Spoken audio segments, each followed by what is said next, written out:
All right, so I've been hitting hard on this whole address being an abstraction thing.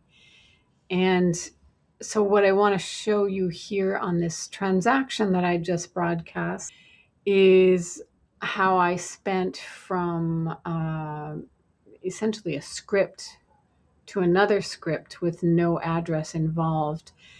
And why I'm hitting harder on this is a couple reasons. One is if you're a developer and you're used to thinking in terms of sending coin from one address to another, understanding that the address is just an abstraction that software visualizes for you, you see that underneath that, there's a lot more going on and the more important stuff going on. So it removes your thought process from just payments and it opens up other possibilities. So what we see here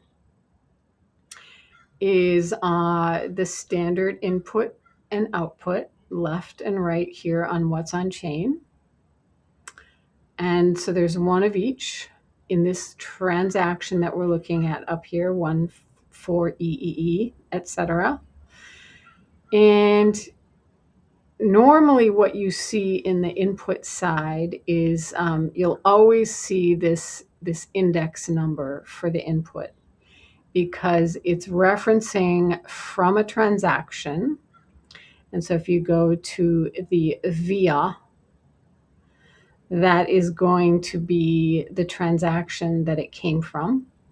So those you'll always see. But here where it says script hash, if it's a standard payment, you're going to see an address.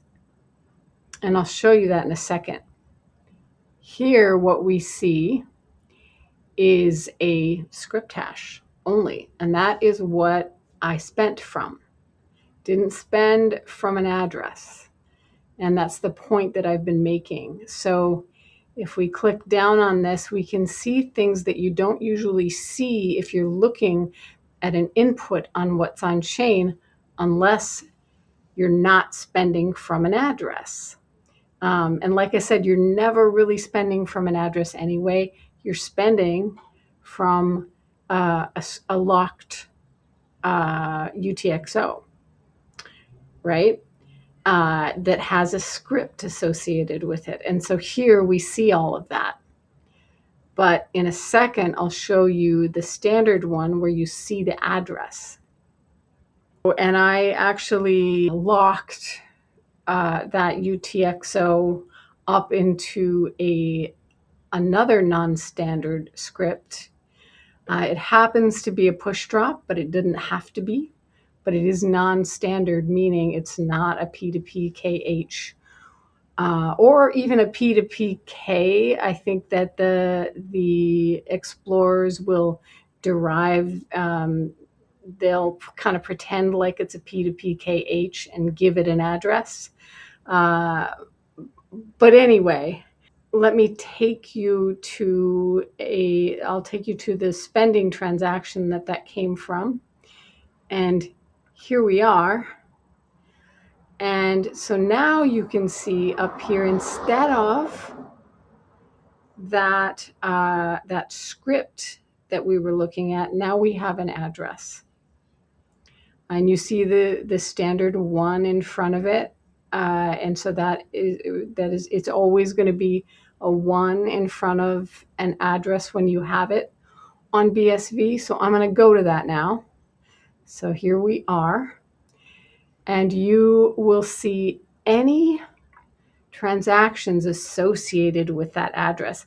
And that's frankly one of the reasons we want to stop thinking about addresses, because addresses are just a way to collect information about what you're doing on chain, and we don't really want that. We want to have measures of privacy on chain. And so when you have an address that someone can click on, they can see, oh, wow, look at all of the activity that's been done on this address or from this address. So another kind of addendum to that is that you can still use the standard script and have a safety practice of creating a new key for every transaction. And it will still have an address associated, but when you go to the address like this, you'll only see one transaction. And so it doesn't really do much for, tracing. So let's head back to this original one and see if there's anything else I want to talk about. I think just understanding that when you realize that it is a script and that it is a UTXO that you're spending from and not an address, it can open up possibilities for other things that you can do. So for example, the next video that I do, I am going to demonstrate how a hash puzzle works, which is another, you don't associate it to an address at all, because you're leaving it open. At least one way of doing it is you're leaving it open for anyone to solve it. So you're not going to lock it to an address.